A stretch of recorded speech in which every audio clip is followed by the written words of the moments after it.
ओम शांति। आज 10 मार्च 2021 की मुरली में बाबा ने कहा, मीठे बच्चे, तुम्हें ग्रस्त व्यवहार में रहते कमल फूल समान पवित्र बनना है। एक बाप की मत पर चलना है, कोई भी डिससर्विस नहीं करनी है। आज की मुरली का प्रश्न है, किन बच्चों को माया जोर से अपना पंजा मारती है? बड़ी मंजिल कौन सी है? उत्तर, जो बच्चे देह अभिमान में रहते हैं उन्हें माया जोर से पंजा मार देती है, फिर नाम रूप में फंस पड़ते हैं। देह अभिमान आया और थप्पड़ लगा, इससे पद भ्रष्ट हो जाता है। देह अभिमान तोड़ना यही बड़ी मंजिल है। बाबा कहते, बच्चे देही अभिमानी बनो। जैसे बाप ओबीडियंट सर्वेंट है, कितना निरंकारी है, ऐसे निरंकारी बनो, कोई भी अहंकार न हो। आज की मुरली का गीत है, न वह हमसे जुदा होंगे। अब सुनते हैं मुरली विस्तार से। ओम शांति। बच्चों ने गीत सुना। बच्चे कहते हैं, हम बाबा के थे और बाबा हमारा था जब मूल वतन में थे। तुम बच्चों को ज्ञान तो अच्छी रीति मिला है, तुम जानते हो हमने चक्र लगाया है, अब फिर हम उनके बने हैं। वह आया है राजयोग सिखाकर स्वर्ग का मालिक बनाने। कल्प पहले मुहाफिक फिर आया है। अब बाप कहते हैं, हे बच्चे, तो बच्चे होकर यहाँ मधुबन में नहीं बैठ जाना है। तुम अपने ग्रस्त व्यवहार में रहते कमल फूल समान पवित्र रहो। कमल का फूल पानी में रहता है, परंतु पानी से ऊपर रहता है, उन पर पानी लगता नहीं है। बाप कहते हैं, तुमको रहना घर में ही है, सिर्फ पवित्र बनना है। यह तुम्हारा बहुत जन्मों के अंत का जन्म है। जो भी मनुष्य मात्र है, उन सबको पावन बनाने मैं आया हूँ। पतित पावन सर्व का सद्गति दाता एक ही है, उनके सिवाय पावन कोई बना नहीं सकता। तुम जानते हो, बाबा कहते हैं, तुम जानते हो आधा कल्प से हम सीढ़ी उतरते आए हैं। 84 जन्म तुमको जरूर पूरे करने हैं और 84 का चक्र पूरा कर जब फिर जड़ जड़ी भूत अवस्था को पाते हैं, तब मुझे आना पड़ता है। बीच में और कोई पति से पावन बना नहीं सकता। कोई भी न बाप को न रचना को जानते हैं। ड्रामा अनुसार सबको कलयुग में पतित तमो प्रधान बनना है। बाप आकर सबको पावन बनाए शांति धाम ले जाते हैं और तुम बाप से सुख धाम का वर्षा पाते हो। सतयुग में कोई दुख होता नहीं है। अभी तुम जीते जी बाप के बने हो। बाप कहते हैं, तुमको ग्रस्त व्यवहार में रहना है। बाबा कभी किसको कह नहीं सकते कि तुम घर बार छोड़ो। नहीं, ग्रस्त व्यवहार में रहते सिर्फ अंतिम जन्म पवित्र बनना है। बाबा ने कभी कहा है क्या कि तुम घर बार छोड़ो? नहीं, तुमने ईश्वरीय सेवा अर्थ आपे छोड़ा है। कई बच्चे हैं घर ग्रस्त में रहते भी ईश्वरीय सर्विस करते हैं, छुड़ाया नहीं जाता है। बाबा किसको भी छुड़ाते नहीं हैं। तुम तो आपे सर्विस पर निकले हो। बाबा ने किसको छुड़ाया नहीं है। तुम्हारे लौकिक बाप शादी के लिए कहते हैं, तुम नहीं करते हो क्योंकि तुम जानते हो कि अब मृत्यु लोक का अंत है। शादी बर्बादी ही होगी, फिर हम पावन कैसे बनेंगे? हम क्यों न भारत को स्वर्ग बनाने की सेवा में लग जाएं? बच्चे चाहते हैं कि राम राज्य हो, पुकारते हैं ना, हे पतित पावन सीताराम, हे राम आकर भारत को स्वर्ग बनाओ। कहते भी हैं, पहले समझते कुछ नहीं है। कहते भी हैं परंतु समझते कुछ नहीं है। सन्यासी लोग कहते हैं, इस समय का सुख काग विष्टा के समान है। बरोबर है भी ऐसे। यहाँ सुख तो है ही नहीं। कहते रहते हैं परंतु किसकी बुद्धि में नहीं है। बाप कोई दुख के लिए यह सृष्टि थोड़ी रचते हैं। बाप कहते हैं क्या तुम भूल गए हो, स्वर्ग में दुख का नाम निशान नहीं रहता है। यहाँ कंस आदि कहाँ से आए। अब बेहद का बाप जो सुनाते हैं उनकी मत पर चलना है। अपनी मनमत पर चलने से बर्बादी कर देते हैं। आश्चर्यवत सुनंती कथंती भागंती या ट्रेटर बनंती, कितनी जाकर डिससर्विस करते हैं। उनका फिर क्या होगा। हीरे जैसा जीवन बनाने बदले कौड़ी मिसल बना देते हैं। पिछाड़ी में तुमको सब अपना साक्षात्कार होगा। ऐसी चलन के कारण यह पद पाया। यहाँ तो तुमको कोई भी पाप नहीं करना है, क्योंकि तुम पुण्य आत्मा बनते हो। पाप का फिर 100 गुना दंड हो जाएगा। बल स्वर्ग में तो आएंगे, परंतु बिल्कुल ही कम पद। यहाँ तुम राजयोग सीखने आए हो, फिर प्रजा बन जाते हैं। मर्तबे में तो बहुत फर्क है ना। यह भी समझाया है, यज्ञ में कुछ देते हैं फिर वापस ले जाते हैं, तो चंडाल का जन्म मिलता है। कई बच्चे फिर चलन भी ऐसे चलते हैं जो पद कम हो जाता है। बाबा समझाते हैं ऐसे कर्म नहीं करो जो राजा रानी के बदले प्रजा में भी कम पद मिले। यज्ञ में स्वा होकर भागंती होते तो क्या जाकर बनेंगे। यह भी बाप समझाते हैं बच्चे कोई भी विकर्म नहीं करो, नहीं तो 100 गुना सजाएं मिलेगी। फिर क्यों नुकसान करना चाहिए। यहाँ रहने वालों से भी जो घर गृहस्थ में रहते हैं, सर्विस में रहते हैं, वे बहुत ऊंच पद पाते हैं। ऐसे बहुत गरीब हैं, 8 आना व रुपया भेज देते हैं, और जो भल यहाँ 1000 भी देवे तो भी गरीब का ऊंच पद हो जाता है, क्योंकि वह कोई पाप कर्म नहीं करते हैं। पाप करने से 100 गुना बन जाएगा। तुमको पुण्य आत्मा बन सबको सुख देना है। दुख दिया तो फिर ट्रिब्यूनल बैठती है, साक्षात्कार होता है कि तुमने ये किया, अब खाओ सजा। पद भी भ्रष्ट हो जाएगा। सुनते भी रहते हैं, फिर भी कई बच्चे उल्टी चलन चलते रहते हैं। बाप कहते हैं हमेशा सिरखंड होकर रहो। अगर लून पानी होकर रहते हैं तो बहुत डिससर्विस करते हैं। कोई के नाम रूप में फंस पड़ते हैं तो यह भी बहुत पाप हो जाता है। माया जैसे एक चूहा है, फूंक भी देती, काटती भी रहती, खून भी निकल आता, पता भी नहीं पड़ता। माया भी ब्लड निकाल देती है, ऐसे कर्म करवा देती जो पता भी नहीं पड़ता। 5 विकार एकदम सिर मूड लेते हैं। बाबा सावधानी तो देंगे ना। ऐसा न हो जो फिर ट्रिब्यूनल के सामने कहे कि हमको सावधान थोड़े किया। तुम जानते हो ईश्वर पढ़ाते हैं, खुद कितना निरहंकारी है। कहते हैं हम ओबीडियंट सर्वेंट है। कोई बच्चों में कितना अहंकार रहता है। बाबा का बनकर फिर ऐसे ऐसे कर्म करते हैं जो बात मत पूछो। इससे तो जो बाहर ग्रस्त व्यवहार में रहते हैं वह बहुत ऊंच चले जाते हैं। देह अभिमान आते ही माया जोर से पंजा मार देती है। देह अभिमान तोड़ना बड़ी मंजिल है। देह अभिमान आया और थप्पड़ लगा तो देह अभिमान में आना ही क्यों चाहिए जो पद भ्रष्ट हो जाए।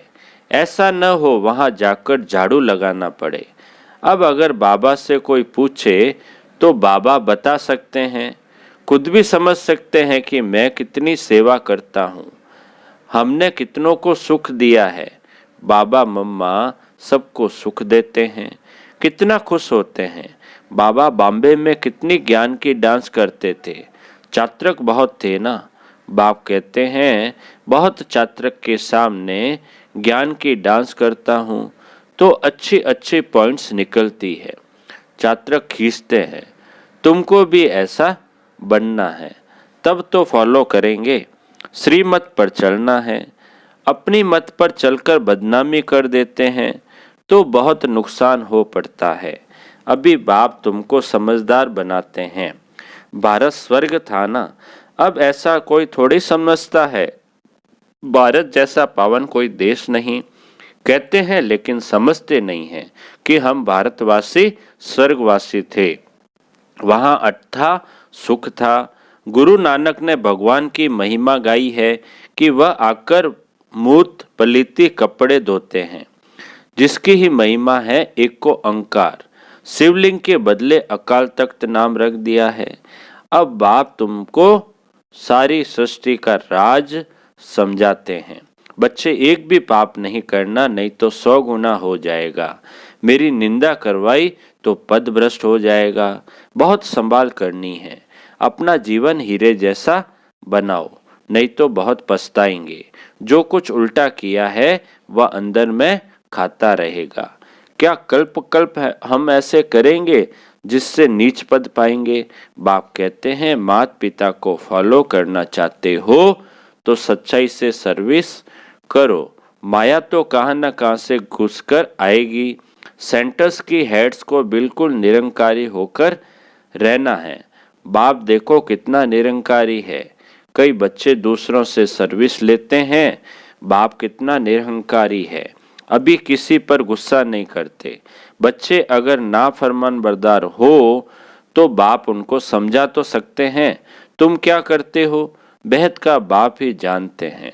सब बच्चे एक समान सपूत नहीं होते, कपूत भी होते हैं।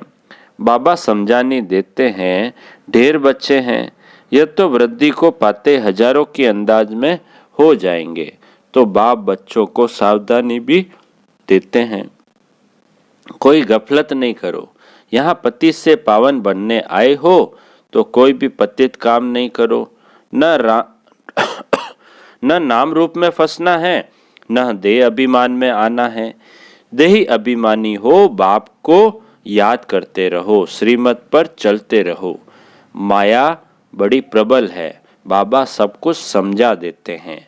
अच्छा अच्छा बाप दादा बोले मीठे मीठे सिखिलदे बच्चों प्रति माता पिता बाप दादा का याद प्यार और गुड मॉर्निंग। रूहानी बाप की रूहानी बच्चों को नमस्ते। हम रूहानी बच्चों की रूहानी बाप दादा को याद प्यार गुड मॉर्निंग और नमस्ते नमस्ते नमस्ते। सदा रहेंगे हंसते हंसते, बन जाएंगे फरिश्ते। वह बाबा वह मेरा भाग्य। अब पूरी मुरली में से धारणा के लिए जो मुख्य सार है, पहला पॉइंट, बाप समान निरहंकारी बनना है। किसी से सेवा नहीं लेनी है, किसी को दुख नहीं देना है। ऐसा कोई पाप कर्म न हो जिसकी सजा खानी पड़े। आपस में सिरखंड होकर रहना है। दूसरा पॉइंट, एक बाप की श्रीमत पर चलना है, अपनी मत पर नहीं। अब मीठे बाबा का मीठा वरदान, दिव्य बुद्धि के विमान द्वारा विश्व की देखरेख करने वाले मास्टर रचयिता भव। दिव्य बुद्धि के विमान द्वारा विश्व की देखरेख करने वाले मास्टर रचयिता भव। विस्तार, जिसकी बुद्धि जितनी दिव्य है, दिव्यता के आधार पर उतनी स्पीड तेज है। तो दिव्य बुद्धि के विमान द्वारा 1 सेकंड में स्पष्ट रूप से विश्व परिक्रमा कर सर्व आत्माओं की देखरेख करो, उन्हें संतुष्ट करो। जितना आप चक्रवर्ती बनकर चक्र लगाएंगे उतना चारों ओर का आवाज निकलेगा कि हम लोगों ने ज्योति देखी, चलते हुए फरिश्ते देखे। इसके लिए स्वयं कल्याणी के साथ विश्व कल्याणी मास्टर रचता बनो। स्लोगन है, मास्टर दाता बन अनेक आत्माओं को प्राप्तियों का अनुभव कराना ही ब्रह्मा बाप समान बनना है। मास्टर दाता बन अनेक आत्माओं को प्राप्तियों का अनुभव कराना ही ब्रह्मा बाप समान बनना है। अच्छा, मातेश्वरी जी के अनमोल महावाक्य। पहला, ईश्वर सर्वव्यापी नहीं है, उसका प्रमाण क्या है? शिरोमणि गीता में जो भगवानुवाच है, बच्चे जहाँ जीत है वहाँ मैं हूँ, यह भी परमात्मा के महावाक्य है। पहाड़ों में जो हिमालय पहाड़ है उसमें मैं हूँ, और सांपों में काली नाग मैं हूँ। इसलिए पर्वत में ऊंचा पर्वत कैलाश पर्वत दिखाते हैं और सांपों में काली नाग। तो इससे सिद्ध है कि परमात्मा अगर सर्व सांपों में केवल काले नाग में है तो सर्व सांपों में उसका वास नहीं हुआ ना। अगर परमात्मा ऊंचे ते ऊंचे पहाड़ में है, गोया नीचे पहाड़ों में नहीं है, और फिर कहते हैं जहाँ जीत वहाँ मेरा जन्म, गोया हार में नहीं हूँ। अब ये बातें सिद्ध करनी है कि परमात्मा सर्वव्यापी नहीं है।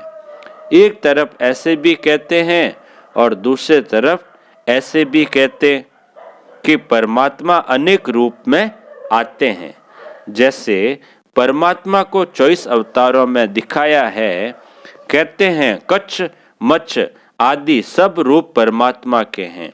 अब यह है उन्हों का मिथ्या ज्ञान।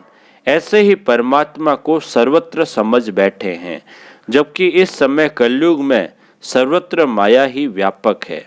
तो फिर परमात्मा व्यापक कैसे ठहरा? गीता में भी कहते हैं कि मैं फिर माया में व्यापक नहीं हूँ।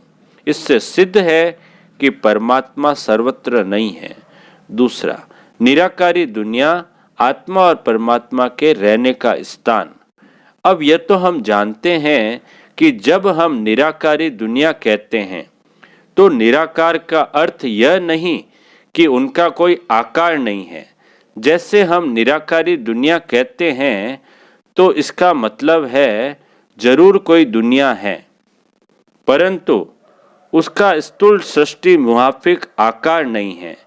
ऐसे परमात्मा निराकार है, लेकिन उनका अपना सूक्ष्म रूप अवश्य है। तो हम आत्मा और परमात्मा का धाम निराकारी दुनिया है। तो जब हम दुनिया अक्सर कहते हैं तो इससे सिद्ध है वो दुनिया है और वहाँ रहता है, तभी तो दुनिया नाम पड़ा। अब दुनियावी लोग तो समझते हैं परमात्मा का रूप भी अखंड ज्योति तत्व है। वो हुआ परमात्मा के रहने का ठिकाना, जिसको रिटायर्ड होम कहते हैं। तो हम परमात्मा के घर को परमात्मा नहीं कह सकते हैं। अब दूसरी है आकारी दुनिया, जहाँ ब्रह्मा विष्णु शंकर देवताएं आकारी रूप में रहते हैं, और यह है साकारी दुनिया, जिनके दो भाग है। एक है निर्विकारी स्वर्ग की दुनिया, जहाँ आधा कल्प सर्वदा सुख है, पवित्रता और शांति है। दूसरी है विकारी कलयुगी दुख और अशांति की दुनिया। अब वो दो दुनियाएं क्यों कहते हैं? क्योंकि यह जो मनुष्य कहते हैं स्वर्ग और नर्क दोनों परमात्मा की रची हुई दुनिया है। इस पर परमात्मा के महावाक्य है, बच्चे मैंने कोई दुख की दुनिया नहीं रची, जो मैंने दुनिया रची है वो सुख की रची है। अब यह जो दुख और अशांति की दुनिया है वो मनुष्य आत्माएं अपने आप को और मुझ परमात्मा को भूलने के कारण यह हिसाब किताब भोग रहे हैं। बाकी ऐसे नहीं, जिस समय सुख और पुण्य की दुनिया है वहाँ कोई सृष्टि नहीं चलती। हाँ, अवश्य जब हम कहते हैं कि वहाँ देवताओं का निवास स्थान था तो वहाँ सब प्रवृत्ति चलती थी, परंतु इतना जरूर था वहाँ विकारी पैदाइश नहीं थी, जिस कारण इतना कर्म बंधन नहीं था। उस दुनिया को कर्म बंधन रहित स्वर्ग की दुनिया कहते हैं। तो एक है निराकारी दुनिया, दूसरी है आकारी दुनिया, तीसरी है साकारी दुनिया। अच्छा, ओम शांति।